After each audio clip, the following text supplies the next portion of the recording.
ആർക്കെങ്കിലും ഒരു നല്ലത് പറഞ്ഞു കൊടുക്കണേ, ആർക്കെങ്കിലും ഒരു നല്ലത് പറഞ്ഞു കൊടുക്കണേ.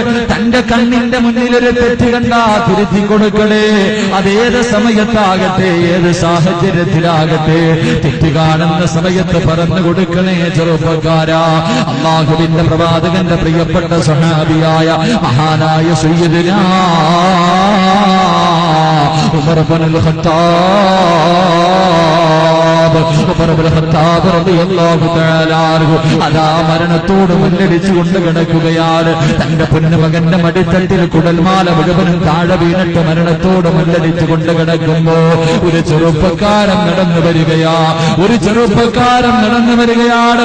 ഉമർ ഇബ്നുൽ ഖത്താബ് റളിയല്ലാഹു തആല അൻഹുവിന്റെ മുന്നിലേക്ക് ഒരു ചെറുപ്പക്കാരൻ കടന്നു വന്നിട്ട് അവിടുന്ന് പറയുന്നു, അബ്ശിർ യാ അമീറുൽ മുഅ്മിനീൻ ببشرانك من صحبة رسول الله. സക്കറാത്തിന്റെ അവസ്ഥയിൽ മരണത്തോട് മല്ലടിച്ചുകൊണ്ട് കിടക്കുന്ന ഉമർ ഇബ്നുൽ ഖത്താബ് റളിയല്ലാഹു തആല അൻഹുവിന്റെ മുന്നിൽ ഒരു ചെറുപ്പക്കാരൻ വന്ന് നിന്നിട്ട് ചോദിക്കുകയാണ്, ഉമറേ എന്തിനാ കരയുന്നത്? ഉമറേ എന്തിനാ നിങ്ങൾ കരയുന്നത്? നിങ്ങൾ ആരായിരുന്നു? അല്ലാഹുവിന്റെ പ്രവാചകന്റെ തലയെടുക്കാൻ പോയ മനുഷ്യനായിരുന്നല്ലോ. അല്ലാഹു നിങ്ങൾക്ക് ഹിദായത്ത് തന്നല്ലോ. പ്രവാചകന്റെ സഹാബിയാകാൻ കഴിഞ്ഞു, ഖലീഫയാകാൻ കഴിഞ്ഞു, അവസാനം ശഹീദാകാനുള്ള ഭാഗ്യം നിങ്ങൾക്ക് കിട്ടിയല്ലോ. എന്തിനാ നിങ്ങളിരുന്ന് കരയുന്നത്?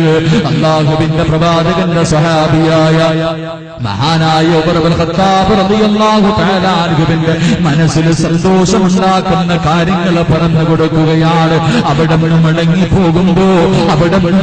പോകുമ്പോ മഹാനായ ഉമർ ഇബ്നുൽ ഖത്താബ് തങ്ങളൊരു കാഴ്ച കാണുകയാ, ഒരു കാഴ്ച കാണുകയാണ്. ഉടനെ താഴെ വീണ കുടൽമാല വാരി തന്റെ വയറ്റിലേക്ക് ചേർത്ത് പിടിക്കുകയാണ്.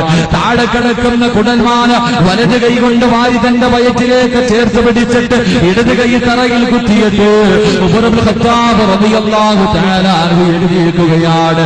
അവിടെ വിളിച്ചു, അയ്യുഹൽ ഫതാ ഹലുമ്മാ, ഈ ചെറുപ്പക്കാരാവെന്ന് നിൽക്കുവോ പൊന്നുമോനെ, ഈ ചെറുപ്പക്കാരാവെന്ന് നിൽക്കുവോ പൊന്നുമോനെ.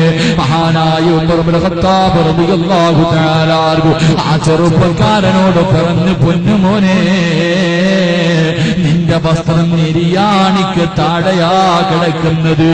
നീ ധരിച്ചിരിക്കുന്ന വസ്ത്രമുണ്ടല്ലോ, അത് നെരിയാണിയുടെ താഴെ കിടക്കുകയാണ്. ചെറുപ്പക്കാരാ, അല്ലാഹുവിന് ഇഷ്ടമുള്ള കാര്യമല്ല വസ്ത്രം വലിച്ചിഴച്ചുകൊണ്ട് നടക്കുന്നത്. അഹങ്കാരിയുടെ അടയാളമാണ് പൊന്നുമോനെ. അതുകൊണ്ട് വസ്ത്രമൊന്നുയർത്തുവോ, വസ്ത്രമൊന്നുയർത്തുവോ. ഏത് സമയത്താ ഇത് പറഞ്ഞതെന്നറിയുവോ? മരണത്തോട് മല്ലടിച്ചുകൊണ്ട് കിടക്കുന്ന സമയത്താണ്.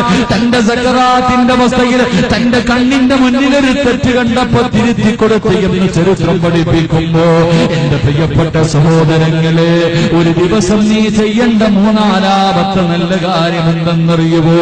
ആർക്കെങ്കിലും ഒരു നല്ലത് പഠിപ്പിക്കണേ എന്ന് നബിയുനാ റസൂലുള്ളാഹി